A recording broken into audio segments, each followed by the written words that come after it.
জানিয়ে দিব এই মুহূর্তে আমাদের হাতে এসেছে বাংলাদেশের গুরুত্বপূর্ণ আপডেট সংবাদের শিরোনাম।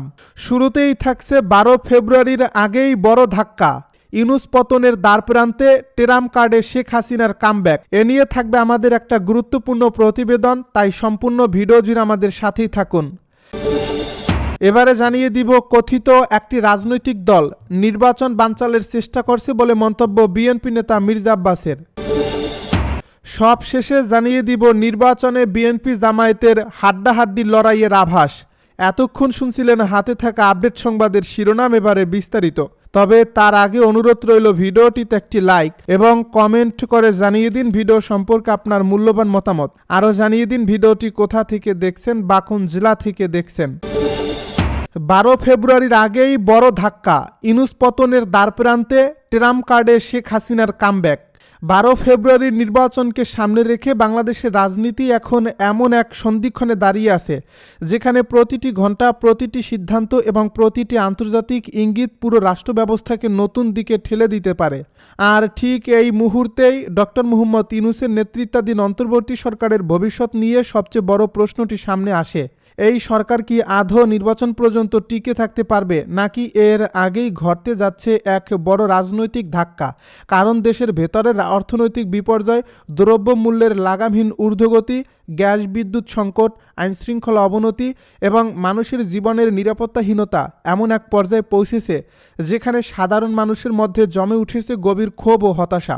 আর এই পরিস্থিতির মাঝেই আন্তর্জাতিক রাজনীতিতে নতুন করে আলোচনায় এসেছে ট্রাম্প কার্ড, যার মাধ্যমে ডোনাল্ড ট্রাম্পের বক্তব্য ও অবস্থান ঘিরে একটি শক্ত বার্তা ছড়িয়ে পড়েছে যে শেখ হাসিনাকেই এখনও বাংলাদেশের বৈধ প্রধানমন্ত্রী হিসেবে দেখা হচ্ছে, যা রাজনৈতিক অঙ্গনে এক ধরনের ভূমিকম্প তৈরি করছে।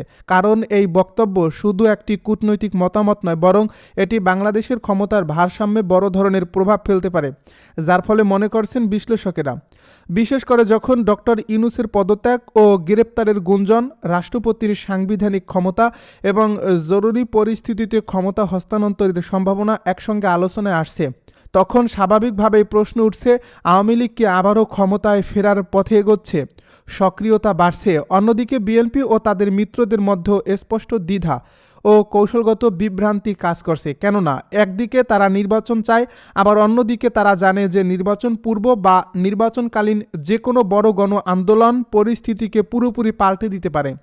আর এই গণ আন্দোলনের আশঙ্কা শুধু রাজনৈতিক দলগুলোর নয়, বরং প্রশাসন ও নিরাপত্তা সংস্থার মধ্যেও চাপ তৈরি করছে। কারণ গত 17 মাসে যে আর্থসামাজিক অবস্থা তৈরি হয়েছে তাতে খেটে খাওয়া মানুষ থেকে শুরু করে মধ্যবিত্ত শ্রেণী পর্যন্ত সবাই জীবনযাত্রার ব্যয় সামলাতে হিমশিম খাচ্ছে। বাজারে গেলে আগের তুলনায় দ্বিগুণ টাকা খরচ করেও নিত্য প্রয়োজনীয় জিনিস কেনা যাচ্ছে না। গ্যাসের দাম ও সংকটে রান্না করা দায় হয়ে পড়েছে। বিদ্যুতের লোডশেডিং শহর থেকে গ্রাম পর্যন্ত নিত্যদিনের সঙ্গে। আর এই বাস্তবতায় মানুষ অতীতের সঙ্গে বর্তমানকে তুলনা করে দেখছে এবং অনেকেই প্রকাশ্যে বা আড়ালে বলছে যে আওয়ামী লীগ সরকারের সময় অন্তত ন্যূনতম স্থিতিশীলতা ছিল, নিরাপত্তা ছিল এবং ভবিষ্যৎ নিয়ে এক ধরনের নিশ্চয়তা কাজ করত। ফলে এই জনমত যদি হঠাৎ রাজপথে বিস্ফোরিত হয়, তাহলে পরিস্থিতি যে কত দ্রুত নিয়ন্ত্রণের বাইরে চলে যেতে পারে তা সাম্প্রতিক ইতিহাসই প্রমাণ করে। একই সঙ্গে বাংলাদেশ ভারত সম্পর্ক এখন এক নতুন ও জটিল সমীকরণের মুখোমুখি, যেখানে ভিসা, বাণিজ্য, সংখ্যালঘু ইস্যু থেকে শুরু করে কূটনৈতিক ভাষা পর্যন্ত সব কিছুতেই টানাপোড়েন স্পষ্ট। আর এই উত্তাপ রাজনৈতিক সীমা ছাড়িয়ে খেলাধুলা ও সাংস্কৃতিক অঙ্গনেও ছড়িয়ে পড়েছে, যা দুই দেশের সম্পর্ককে আরও সংবেদনশীল করে তুলছে।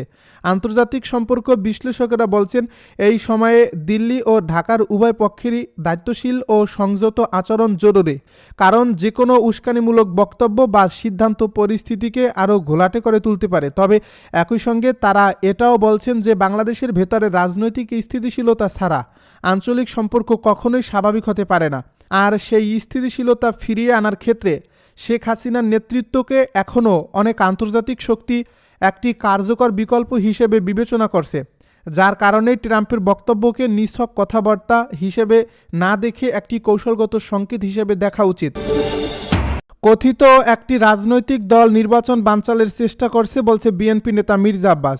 বাংলাদেশ জাতীয়তাবাদী দলের স্থায়ী কমিটির সদস্য মির্জা আব্বাস বলেছেন, কথিত একটি রাজনৈতিক দল নির্বাচন বানচালের চেষ্টা করছে।